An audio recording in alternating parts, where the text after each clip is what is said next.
Ladies and gentlemen, boys and girls, welcome to Wrestling with Things. We wrestle with all sorts of things in sports and entertainment. And now, here are your hosts, David and Sammy Joseph. Joseph, joined by my co-host Sammy Joseph as usual, but we are joined by a very extra special guest in the building. He is a hip-hop artist. He is a content creator. We are joined by the one and only Docs Da Vinci. How are you today, man? Appreciate you having me. Oh, no, thank you for having me on the show. It's a pleasure of mine, and I've been doing well, man. Thank you for the kind words. No problem, man. I definitely, obviously I see, you doing your content, creating and your work from afar, and from afar seeing it, I love to admire those in the community that I see really working to perfect their passions and their craft. And it's beautiful to see because, I've known you for a little bit, just from a distance, and it's beautiful to see that, you have multiple avenues where you're just working and taking it seriously, and it's cool to see. I'm glad we get to chop it up about some things. Oh yeah, no, this is gonna be a great conversation, and we definitely gotta get you guys up on our show too. Shout out to Shoe City Entertainment. Oh, it'd be a pleasure. Yeah. All right, let's get straight into it. Obviously, before we get into the good stuff, for those that may not be familiar with you or that may watch this and may not met you, can you give a brief summary of who you are, what you're into, and, what are your passions? Oh, yeah, no, definitely. What up, everybody? For you guys who don't know me, my name is Docs Da Vinci. I am a content creator and entertainer first, but I rap, sing, do music, doing that for a while. I'm doing a podcast, the Shoe City podcast. You can catch that on YouTube. We got old episodes on like Spotify and SoundCloud that y'all can catch up on the back catalog. We got a sub channel now for gaming, the Shoe City Gaming channel. I've been doing a SmackDown versus Raw GM mode. We're going to get into some Fortnite stuff, some Warzone stuff, some 2K, Madden, all that good stuff. So make sure y'all check it out. And if you wanna know about the music, also battle rap. Shout out to King of the Five, the league in Brockton. Shout out to Wazoo Zamaki. He put that together. He got me into that. So I've been doing battle rap too. I don't wanna leave that out because that's really important right now because that's what we've been doing pretty much during this quarantine. Battle rap has been doing like the video stuff, podcast, and battle rap has been a huge part of my life. So make sure you subscribe to King of the Five. I just got a battle just dropped today, a video battle, me versus Ben Superior. He's a dope MC too. So I want to give everybody their flowers right now real quick. Dope. That's what it's all about, man. Not too many people out here want to network and give people flowers, so it's dope that you just went ahead and did that. And on the music tip, I just want to say I knew you were an artist, but I didn't know you went so hard with the battle rap part of it. And no bullshit. I know battle rap is about being raw, but I've heard I've watched a few of your clips, and I'm like, damn, is he taking it too far in 2020? Insane, because we're in a sensitive era, and you got to watch everything you say.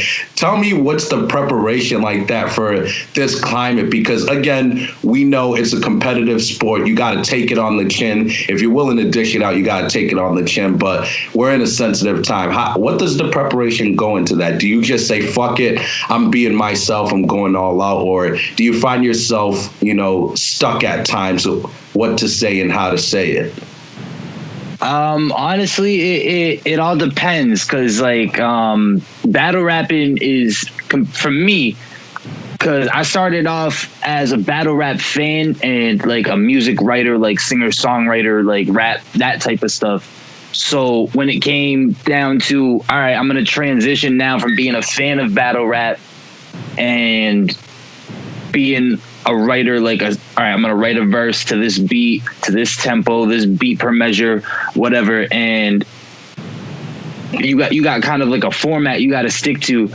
With battle rap, you get to be more abstract. Like, there's not really like it's a cappella. You know what I mean? There's the only thing that you got limiting you is a time limit and like the crowd reaction. Like, that's the only thing that's going to restrict you and like yourself. Like, you're your biggest obstacle, because all you got to, it's a mental game. You gotta make sure that you got material you feel is dope enough to compete with, and you got to make sure that your performance, like how you deliver it, how your hands look, how your face looks when you're saying certain things, like I think that's more of a part of it than actual writing stuff, because writing comes easy to me just because I've been doing it so long. So like when I'm trying to write something, I'm not necessarily worried about, oh, am I going to offend this person or that person? Because that person, I don't, a lot of these people I've been battling are people I've been just meeting now for the first time. I don't really know them like that personally. I don't know anything about them. They don't really know anything about me.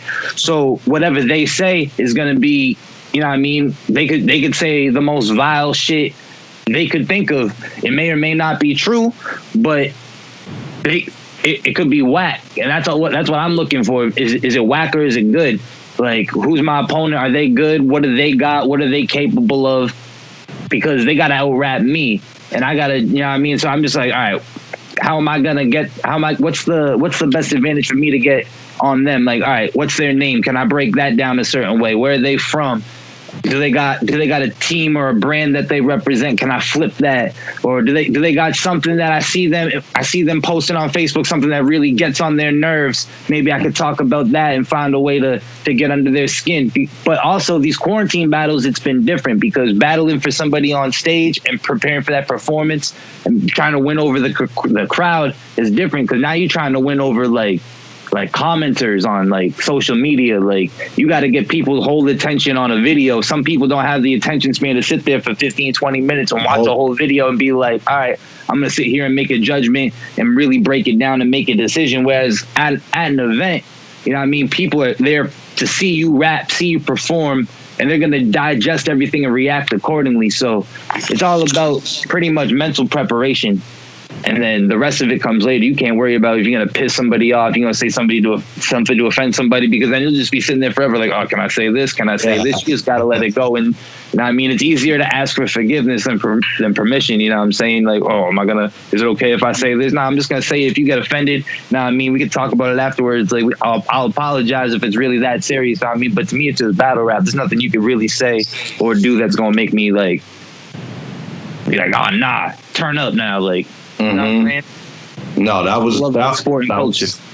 Yeah, that's really well said, and I'm really glad that you was able to add perspective to that, because I think there's no better perspective than coming from a battle rap yourself. Sam, you want to jump in here real quick? You got anything to add real quick? Yeah. I want to ask, who would you say personally is the toughest guy you stepped in a battle with? All right, well, personally, my most recent battle that I just did, that just dropped on the King of the Five Battle League page, I faced somebody named Ben Superior. And me personally, I believe that's the toughest opponent I've had to face. As, all right, I know this guy, he's got a good pen, he's got a good delivery. However, it wasn't like a traditional battle. Like, it was one of these video battles. We only did one round, and it wasn't in front of a crowd or anything like that. So that's an opponent that I would really like to battle on a stage in front of a crowd and actually really do it really. But other than that, like, I've done a couple of battles when I was in high school like that. Like, we did a couple events, but they weren't for like a league or anything like that. So I've really only had one like official league battle other than the video that just dropped. And that was against somebody named Shadow Stacks. I want to say Shadow Stacks real quick, because we should have Shadow Stacks a lot. But she was technically my very first opponent, so I want to give her flowers too. Like, you're technically the start of Dox Da Vinci's official battle rap career, so I got to give you that shout out. Nice. Dope. And yeah, a lot of people have got their first like taste of me battle rapping through that battle. So regardless of your opinion of Shadow Stacks, you gotta appreciate somebody who's willing to get into the ring and put themselves on the line to, really, they could get completely embarrassed. And I'm not saying that was the case, but I'm saying anybody on any given day in a battle rap could, even if they're good and they're good, they could get embarrassed. Ooh. Something could be said that could knock them out they weren't expecting. So like, you got to be ready for anything. So anybody who's getting into the battle MC arena and just putting themselves out there and getting ready to be attacked personally and really get at your emotions and your conscience and stuff like that, like, just shout outs to anybody who's ready to like put themselves through that. And I don't think like a lot of people won't really understand until they get it. A lot of people be like, oh, I could battle rap, I could rap, like, so it's easy. It's really not. Like, it's more than just spitting some words. And like, so no matter how good, like, I know a lot of people be like, oh, this battle rap is not good. Not even locally, just like this guy on the URL or King of That, it's not good. Like, we all have our opinions and we're all entitled to them, but like, just a lot of people don't even know what it takes to just be able to stand in front of another human being and have to not only out rap them, like have to win over a whole audience at the same time. And like, not only do you got the live crowd, then when the video comes out, you got people all over the world from wherever going to be able to comment and be like, oh, I like it, I didn't like it. And some people's opinion like holds enough weight that, you know what I mean? Like, it's, I don't know, it's just big, man. Battle rap is huge, and I'm just glad to be involved in it. I'm glad that Brockton now has a league that is prospering now. Like, I got to shout out to Verzuz again. Fucking man.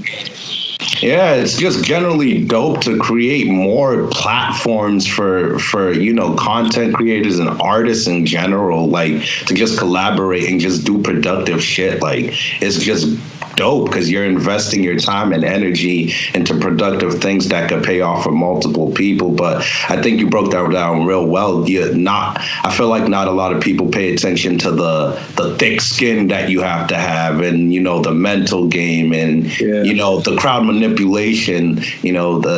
That's part of every form of entertainment and performance. Like, you gotta know how to work a crowd, man. If you don't focus on the crowd and just focus on your words, you probably not going to do as well as you're supposed to be. But I want to jump into, we kind of touching on Instagram Live and Facebook Live. I want to jump in about hip battles. One of the most recent popular ones was Nelly versus Luda. And man. I was seeing all your man. about it. I watched it too. Yeah.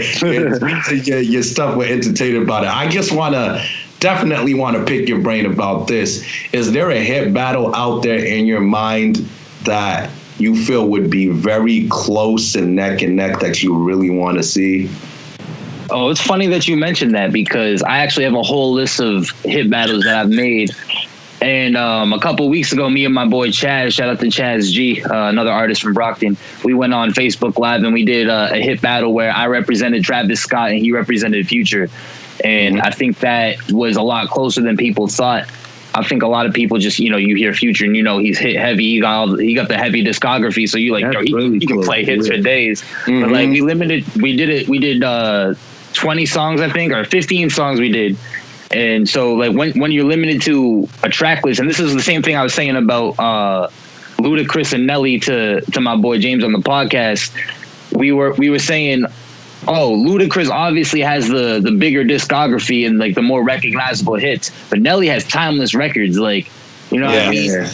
Oh yeah. So if they're limited to 10, 15 songs, it could go anybody's way. But I told James, as soon as it goes to song number 16, Nelly's done for.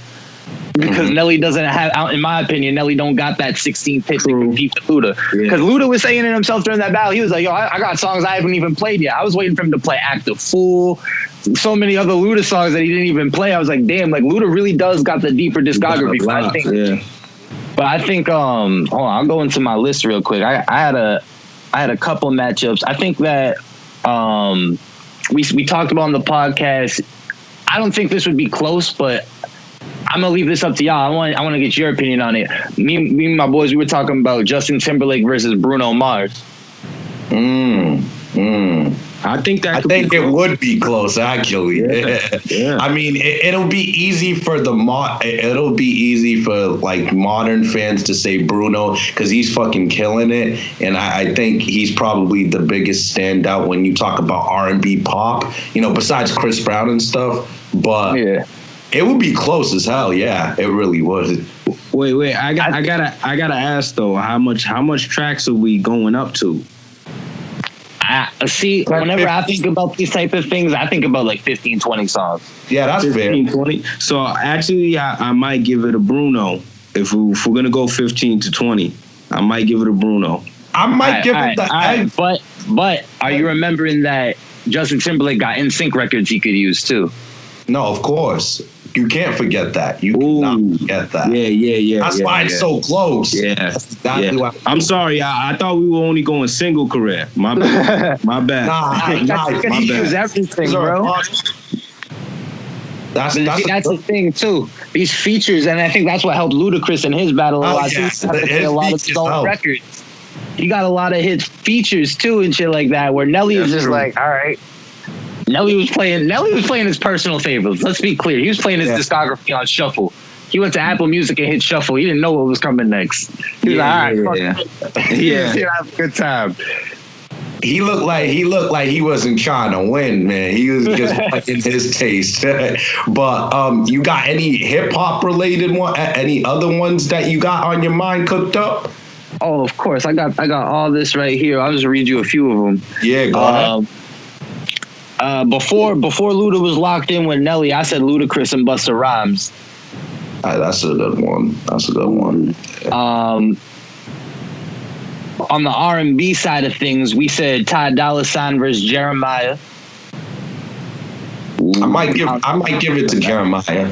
Maybe. See, I'm Team Jeremiah, but a lot of people are Team Ty Dolla $ign. I don't know how that one would go.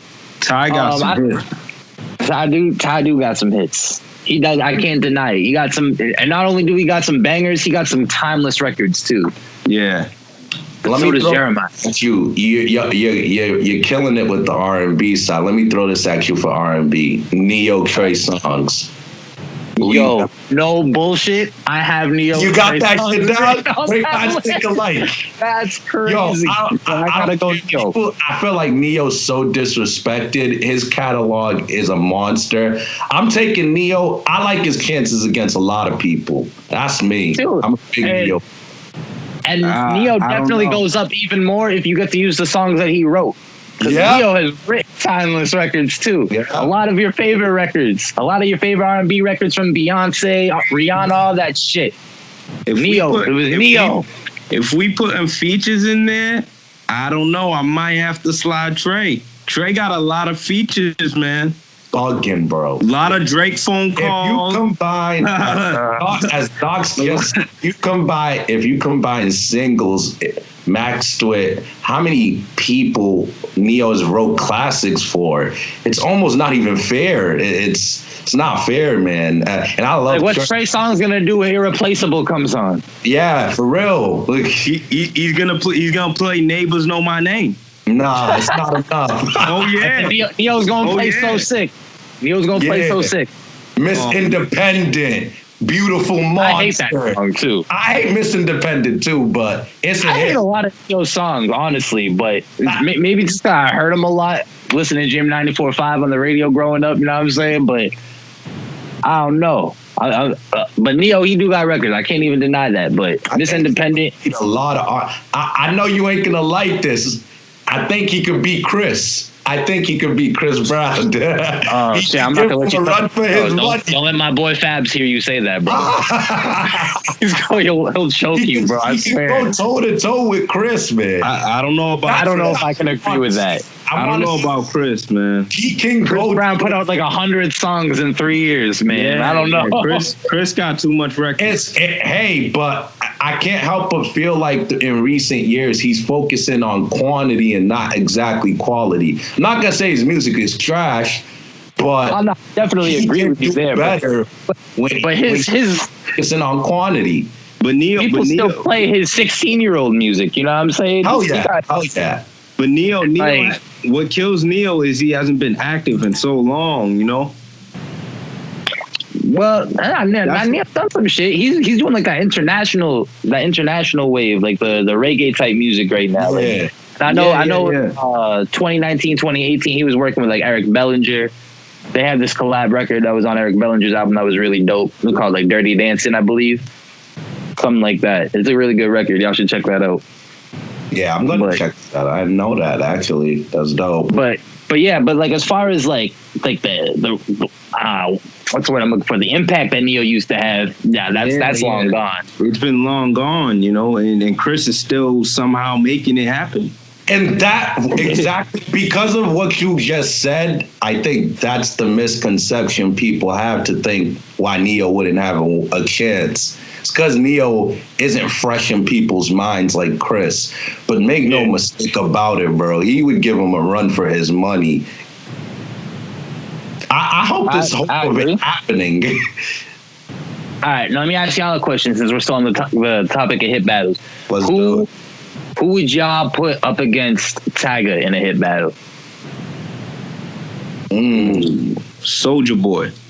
That is a pretty good one. Yeah, that is a pretty good one. I think Soulja Boy will kill him too. Yeah. I don't know. Yeah. I don't think so. Tiger got hit records back to 2008 though. Like Tiger had hit records before Young Money, and I don't know how many people remember that, but like Coconut Juice is that shit, bro. Like he got hits going like 12, 13 years old now. Like. Nah, Tiger knows how to make a song. Now, he's not the best lyricist, but he does know how to make a record. Yeah. He can make the track. He does. And then his career resurgence with DJ Mustard after Taste, and he just started dropping banger after banger. Like I don't know. I feel like I think Soulja was. Go ahead, Sammy. There was a time Soulja Boy was dropping a hit per week. You know what I mean? Like that's a fact too. She got a dome. Yeah. I had Soulja Boy going up against Bow Wow. Oh, he'll kill him too. I don't know. That's He's really gonna kill him too. That's good. I don't know. I'm giving Bow Wow the edge off the top of my head, but that's a close one. I don't think Bow Wow could put up a clean 20 tracks. If you combine his Little Kid records, I don't know. Let me see. Hold on. Let me see if I still got my Bow Wow playlist together. I've been doing a lot of research on it. I'm heavily invested. He can't put up a powerful 20. He can't. All right. I'm just going to search it up. We can go through it right now. Off the top of my head, you got Fresh as I'm Is. Fresh as I'm Is. Out of My System. That was a good one. My System. Girlfriend with Omarion. Basketball was a good one too. Like You. Oh yeah.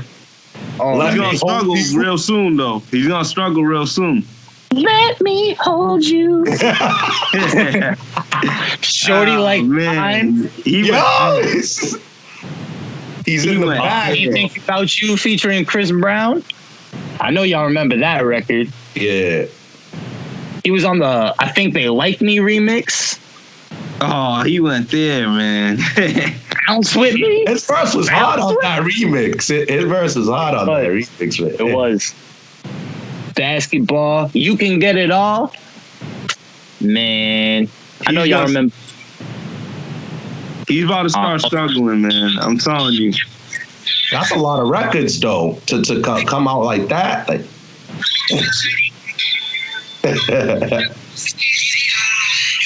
oh, he was on the Run It remix?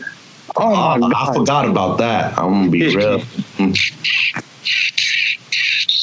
Nah, he might give Soulja. He might edge out Soulja Boy because he probably has more total records to choose from. He has more longevity. Soulja Boy, I would say maybe Soulja Boy's hottest records hit a higher peak, but he doesn't have more. Soulja might have some more, man. He had a lot of. He got Kiss Me Through the Phone. Yeah. Crank that Batman. Bait. Do the Super Soaker. Pretty Boy Swag. What's that other song? It was on that second album. That Yob Trick Yaw song. Oh yeah. Yo, Trick Yaw. Yeah. Speakers going hammer. That was my shit. I didn't even have a car and my speakers were going hammer.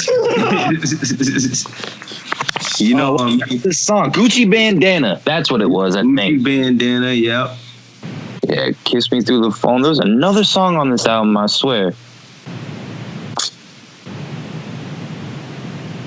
I don't know. It'll come to me. Yeah, don't forget, he can did I say turn my swag on? Marco Polo. He can use you didn't say turn my swag on. Turn my swag on. But yeah, Marco Polo is my shit too. You can use Marco Polo. They could both use that one. Now Soulja Boy's pretty much out of records, honestly. We named the biggest ones. He got more. He definitely got more. You know, we just gotta think about it. I want to transition. I want to transition into wrestling while I have you. Obviously, it's a very, very weird, sucky time with no fans, but you know, we got to do our homework, and I'm still plugged into the product. Of course, it's homework for me. Who's standing out to you these days in this empty arena times? What are you liking? What are you loving? What are you hating? All right, I'll be honest. Being a WWE fan specifically, just because AEW is so new, I'm just going to talk about WWE for right this second.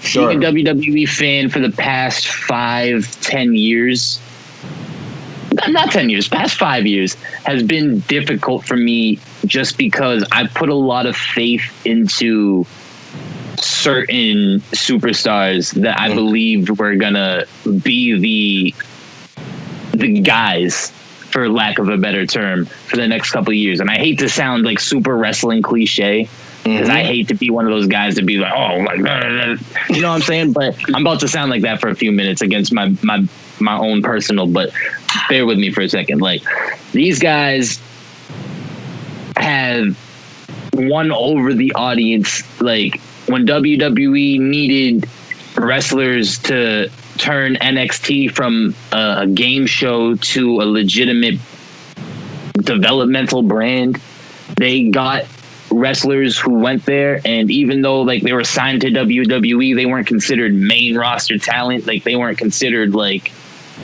the guys that are like the main product. Like, they're just, all right, we're gonna get there one day. And they waited their turn, they grinded, they built that brand into something that could be given to Triple H and turned into what it is, what we know NXT to be today. And I've seen a lot of those wrestlers who deserve opportunities, that I've seen worked hard, that I've invested my own personal emotion into their characters and story in and out of WWE. Like, I've learned about them outside, whether it's been from like Ring of Honor, New Japan, or wherever they've come from, and they finally made their dream of making it to the WWE. And for one reason or another, whether it was, and honestly, sometimes, you know, it's just, oh, dude got an injury and he hasn't been able to, you know, that's what happens. But when it's things that's very obviously management and behind the scenes related, there's only so much you can take as a fan. But I'm never going to turn my back on wrestling. Like, you know what I mean? Like, I still got my wrestling belts all over the place. I got my figures all in the boxes, and like I still got the ring in my room somewhere. Like, I'm always going to love wrestling, be a fan, and I always try to catch it. Like, I got my DVR set to watch it whenever I can. So, cause I just be so busy now trying to do other things, I can't watch it like every single week, but I do try. So with that being said, I'm always going to root for AJ Styles. I always think he's going to be great, and sure, I think he deserves to be one of the faces here. I like Kevin Owens. Seth Rollins, he fluctuates with me. I like him because I think he's a great wrestler. His character though is what gets me, because I know he has the potential to be a really great character. And I don't know what it is. I don't know if it's backstage politics, or I don't know if it's something with him just personally, but like, his character hasn't resonated with me the way it used to back in the earlier part of the decade. So hold up, you don't like this Monday Night Messiah stuff? I think he's resurrecting his character a little bit. I think he's on the start of something that I could get invested in more, but as of right now, it's hard for me, because I'm at this point, I'm expecting WWE to just, anything I like and start to get emotion in, they're going to turn it into something else. And but I'm going to stop being one of those people that being like, oh, it's garbage now because I don't like it. I'm just going to start saying it's not for me. Right. Because there has been some stuff like throughout the course of whatever WWE's been for the past 5-10 years that I like and I really enjoyed. And there's some stuff that I really hated, but there's some stuff that I feel like they could have really pushed it better or done it better or at all, and they just didn't do it. And after so many times of being invested with WWE, I was like, all right, I'm gonna fall back. Like, I'm gonna keep up. Like, I keep up to date every week with what's going on, but like, it's hard for me to sit there every week on a Monday for 3 hours and only enjoy maybe about 30-40 minutes of it. Like, it's just really hard. I try, and I've tried really. Vince, I love you. Thank you for all the years, like, and thank you for continuing to play. But I'm being honest. It's like I used to watch SmackDown. I used to watch it like after like like in the more modern years, like the SmackDown Live stuff, I would watch that. I actually went to a couple of WWE live performances and stuff like that. I went to a Raw and a SmackDown. Like I was really trying to get invested. SmackDown was good for me, but I don't know what it is. Just WWE now, in total, it's just hard for me to get involved in. But with the fans being gone, I have hope.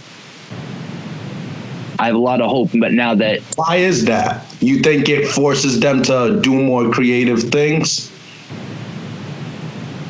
Not that they're going to be forced to do more creative things. I think WWE has just wanted to try different things for a while. And now everyone's kind of on the same page. Like, all right, like, it's a wacky time with wrestling, so, like, we're going to give wrestling some pass. So I feel like as long as WWE takes this time to, like, get all these things out of their system and they don't try to do it, like, when arenas are open again, then I think that they could use this time to, like, refresh some ideas, be like, all right, when we get live crowds and people are going to be cheering and booing, what are we going to be able to do to get them to be mostly cheers? Because they have the benefit right now of being able to do arena shows and have nobody in there booing, so they can push whoever they want and not get it pushed back. Yeah. Like, they won't have the problem of Roman Reigns getting booed in every arena because there's nobody to boo him. So you can... That's why I was saying, I think I would tweet it to you after Money in the Bank. Otis gets the luxury of not having fans because I think if it was regular, if it was Money in the Bank 2019, they would be like, why is Otis being pushed for a main event? Yeah. It doesn't necessarily make sense. I'm but still now, asking that. as a more casual fan now, that was my like Otis. But I kind of understand it because, like, if you think about it, the fans love Otis. He is a good character. He's not the muscle man, but he's 300 plus pounds. Like, he moves good in the ring. He can put together a decent match. Like, you know what I mean? He's not the best shape. He's not Rey Mysterio, like, jumping off the ropes, and he's not AJ Styles, like, work ethic. But you know what I mean? I think he's one of those superstars that can engage the crowd, and the fact that he has support still, even though there's no people in the arena cheering him, he got social media people.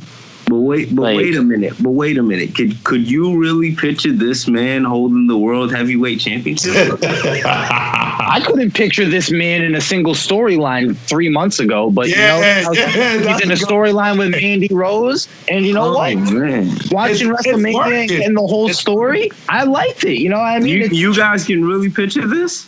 No, I'm not. I can't. Go ahead. Now, I can't see Otis being WWE champion. No. But, you know what I mean? They can give him the briefcase, let him run a story with it, have him cash in and lose, and then all you're going to have is internet people tweeting about it. And WWE doesn't care about people tweeting about it. They only care about the live response and the ratings. So as long as it's drawing ratings... I think it's interesting because I hate the fact that he has the briefcase, but I'm not gonna lie. Back to what you said, just because it's not my taste, I'm not gonna knock it. He's not for me, but I'll say he carved a little niche out for himself. You know, he's lovable. You know, while we did have fans, he was winning them over a little bit. The Mandy Rose storyline is working. It's consistent. You know, he got the nice rub from beating Ziggler, but everybody beats Ziggler. But it's a nice rub for him. You know, he's the lovable, ugly underdog, and he got the hottest girl.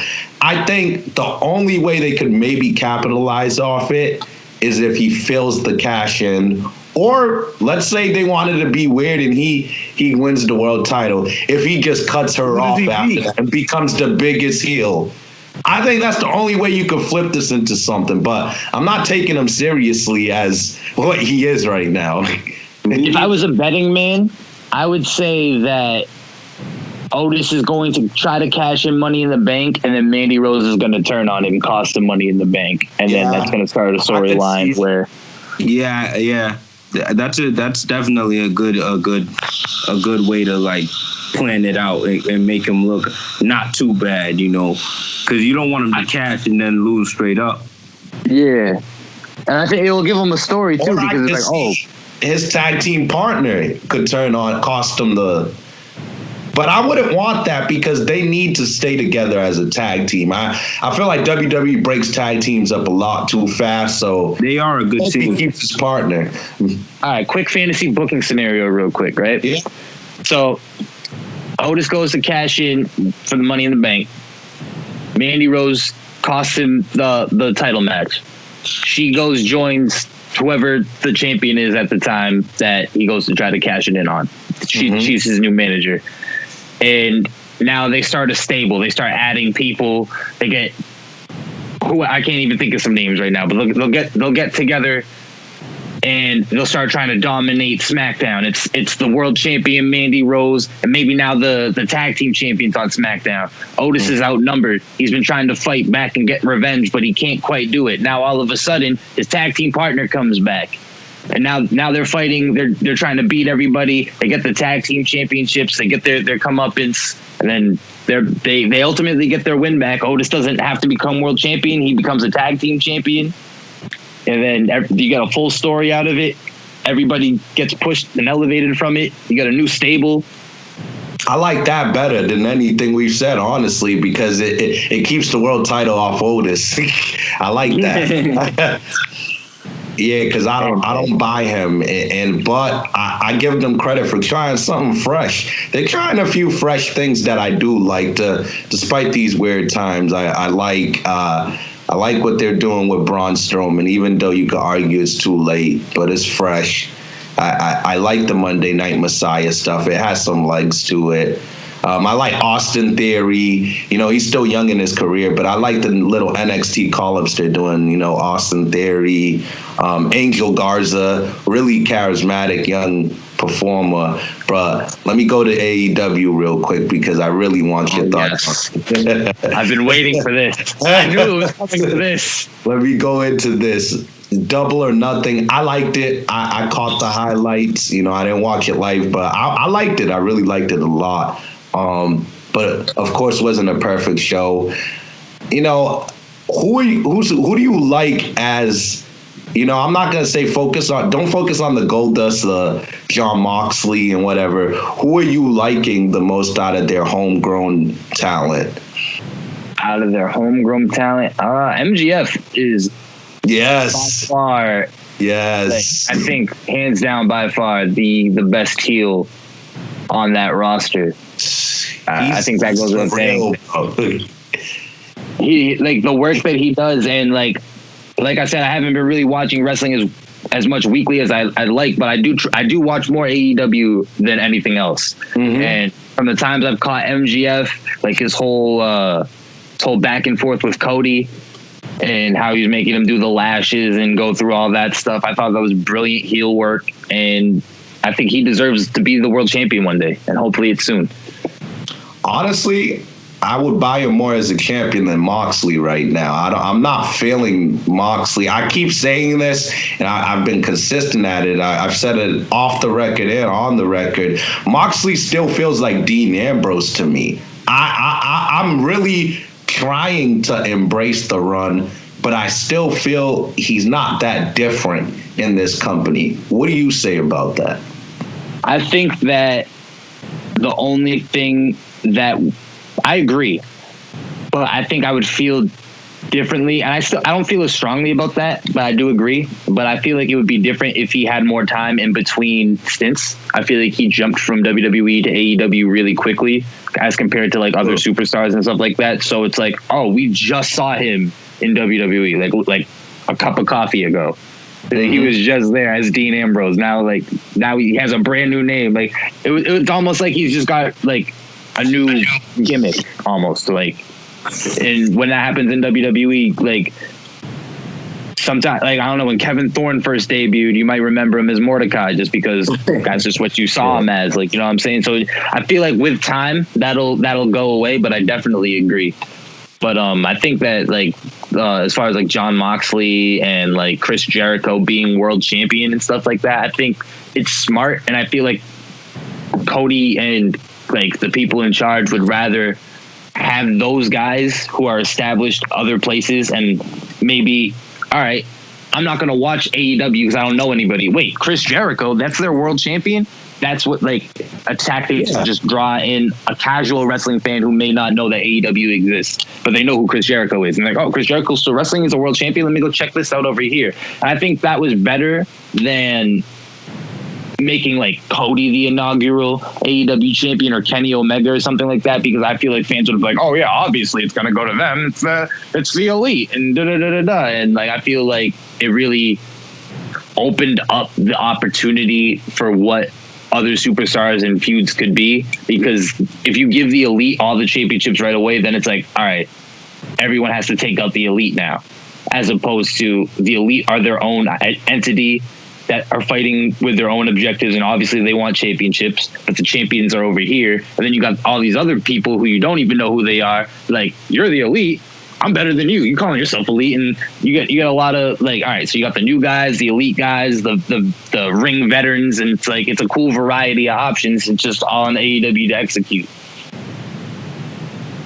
Yeah. I definitely feel that. It's smart business move. I know some people make fun of them, you know. Yeah, they are using a lot of former WWE's guys to catch people's eyes, but they would be stupid not to do that in a sense. Oh, of course. I definitely don't blame them for doing that. Sammy, you chiming in? Yeah, I just forgot to ask the same question we were talking about in the previous episode. Who do you think personally could be like the John Cena type for the AEW, or the Rock type, somebody that could just take the company and put the stamp on it and say, this is mine, you know, and put it to a whole brand new global level? Let me think about that. It's a really good question. I wonder the same. Because I don't know if I can necessarily pinpoint that to one specific person, because I feel like they have a lot of people who could be that guy. Off the top of my head, I like Hangman Page a lot. I think he's a sleeper pick for somebody. I mean, I know there are a lot of guys who might have like a more vibrant, a vibrant character that, like, when you think AEW, you picture their face first. But I think as far as like in and outside of the ring, as far as like promo work and in the ring, I'm gonna get it done. Hangman Page is one of those guys who can do it on both sides. And I think it's another person that a lot of people, when they think AEW, it's not the very first person that comes to their mind with that. So I would like to say Hangman Page just as like a sleeper pick. But as a more obvious pick, probably like Kenny Omega, because just how big he was overseas and how many people in the States actually know him and know who he is and want him to be in WWE. He's the perfect person that could rival them, because it's like, all right, I could have been in WWE, but I chose not to, and this is why. And he's also very good on the mic, in the ring. So, yeah, that's just two people right there. He throws I'm not a big fan, but I love the Snapdragon suplexes. They always look brutal, man. He just snaps them on their neck.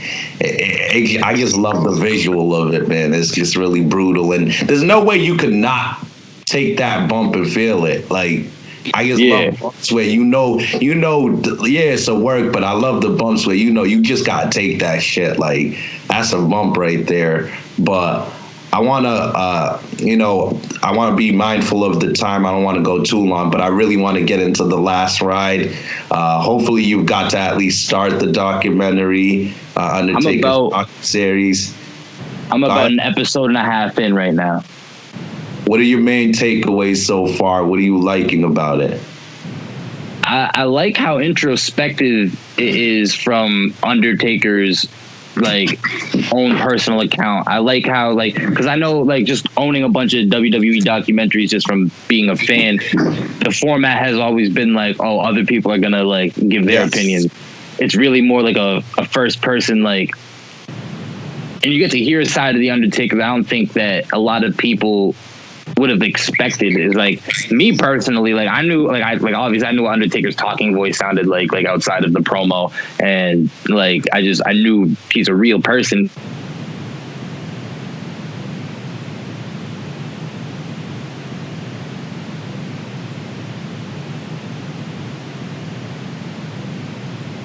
Undertaker's gonna pop out at night and fucking haunt me if I'm not being good or some shit like that. Like, you know what I'm saying? Like, I was legitimately afraid of the Undertaker at one point. So like to just see him as like a actual human being that like needs to get his hips replaced, and he's like, oh, I've had like 15 surgeries, and it's like, yo, like I never really looked at it like that until now, and it's like, crazy. Yo, I appreciate it. I appreciate the hell out of that man.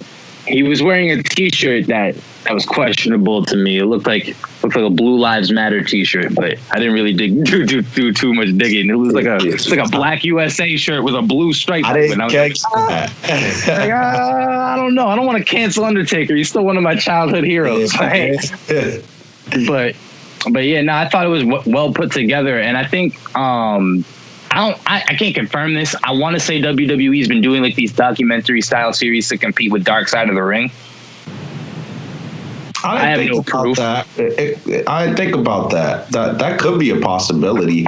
I think they've all been good. Dark Side of the Ring's been really good, really good. Yeah. But I think when WWE touches Docs, they do a really good job too. Yeah, I like when they did do some interviews in the first episode, and they had Edge say, he had a quote where he was like,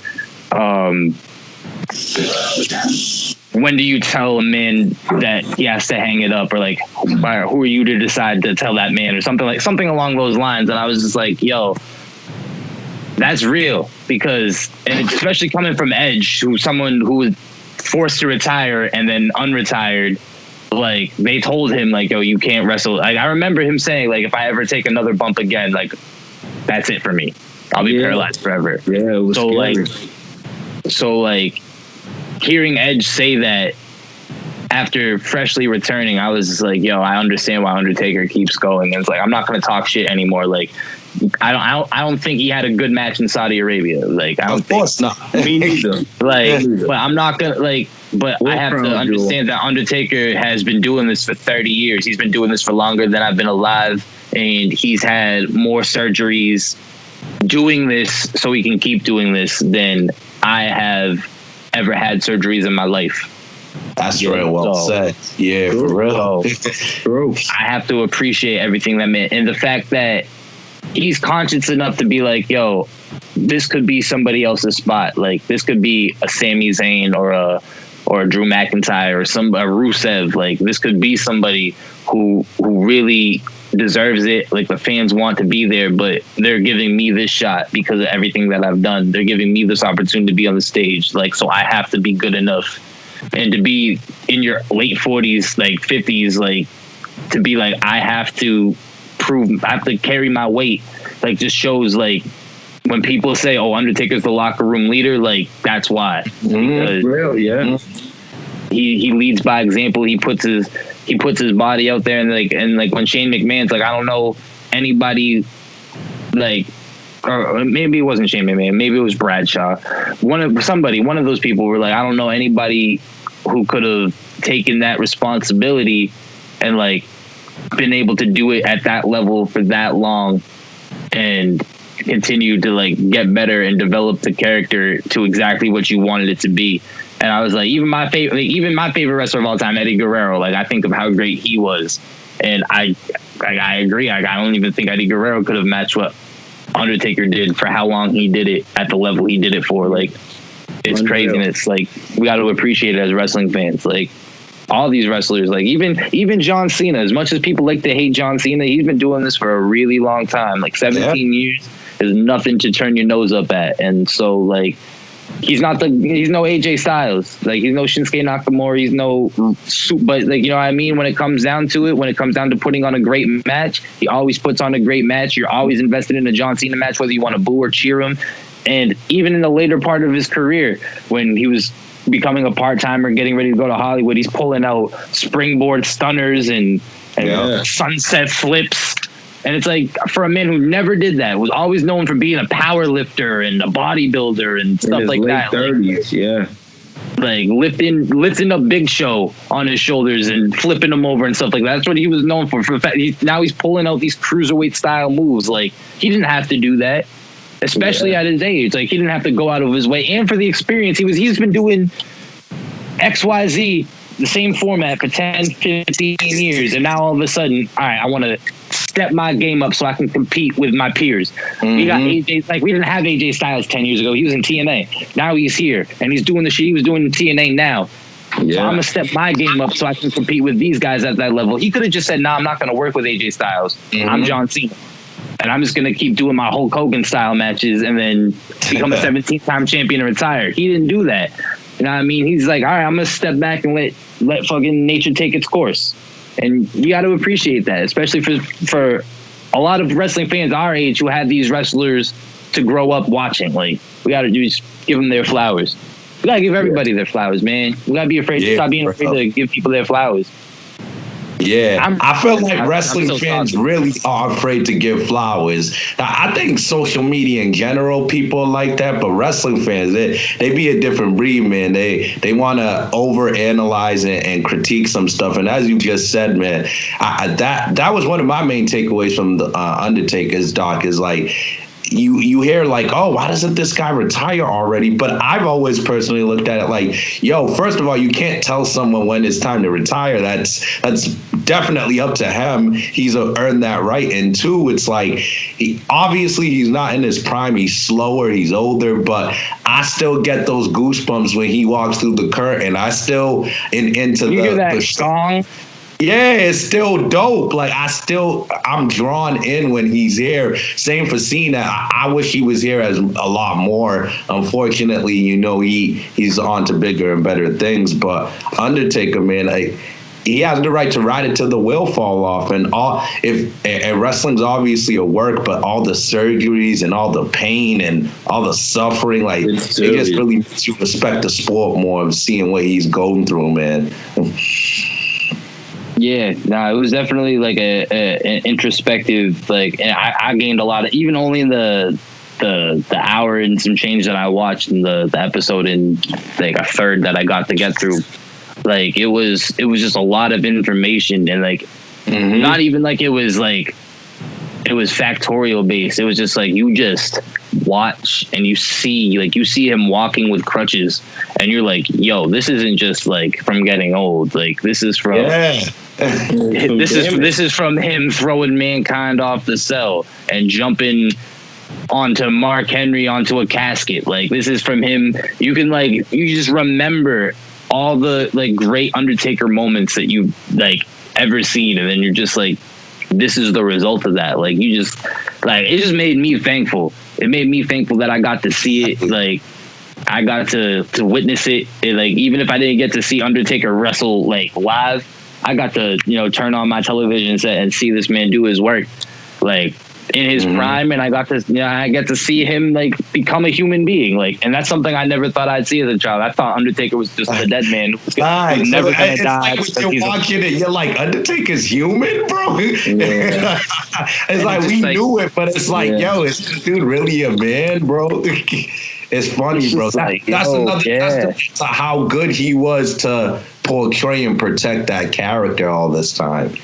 Yeah, that's what I mean. It's just like, yo, you see how much of a human being he is, and then you just think about how many years he was just the Undertaker.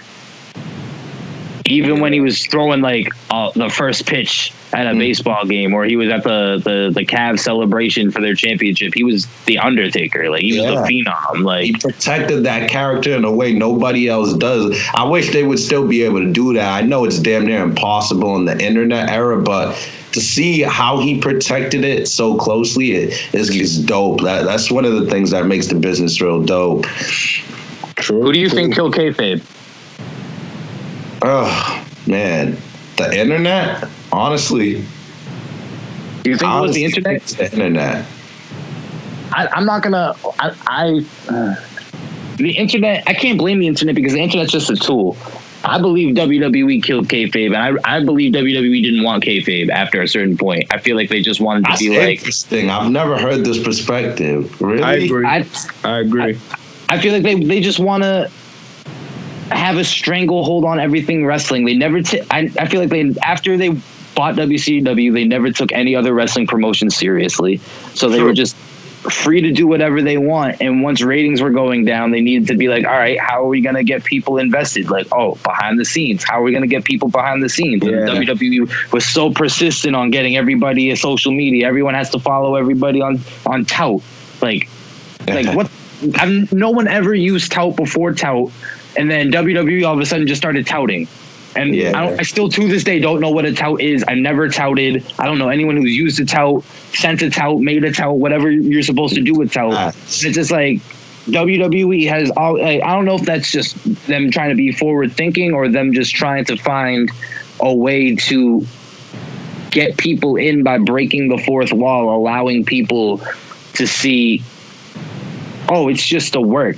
And I think that allows WWE to get away with more stuff because it's like, oh, if it's real, if it's real, and everyone is in on it and it being real, and then something happens, it makes the company more liable. Whereas they're just like, oh no, this is just entertainment. These are people playing characters, and like if something happens, it's not Jimmy Uso, the WWE Tag Team Champion. It's John Uso, the human being, or you know what I mean. I don't know if that's his real name. I think it's one of their names is John. You know what I'm saying? Like I know. Yeah. It allows Vince McMahon to do whatever. It allows Vince McMahon to make a boneyard match at WrestleMania, and then also like be totally hands free if AJ Styles decides to get shit faced drunk and beat his wife tomorrow. Like Okay, yeah, that's good perspective. That's good. I definitely think they leaned into the breaking the fourth wall because it's almost like that's the new way to work people. Like pull back the curtain a little bit, and they're like, "Oh, whoa, that must be real." They pulled back the curtain, so I do think they contributed to kayfabe dying. But I do also think there's a combination of forward thinking in there because and a lot of cameras everywhere, and like everybody just wants to know everything that's going on and like dig into dirt sheets and everything and whatnot. But hey, that's the time we're in, man. I kind of do miss the kayfabe of that intimate feeling that everybody's protecting their character that really needs to. But this is where we're at. I think the new kayfabe is making it more reality based in some ways. Yeah, and think about it. They get to make profit and do shows like the real Bellas and stuff like that, and have John Cena on there talking like a regular guy. And who's in love, and we get to see the stories and stuff like that. Yeah, I feel you. Yeah, it's easier for casual fans to get connected to that.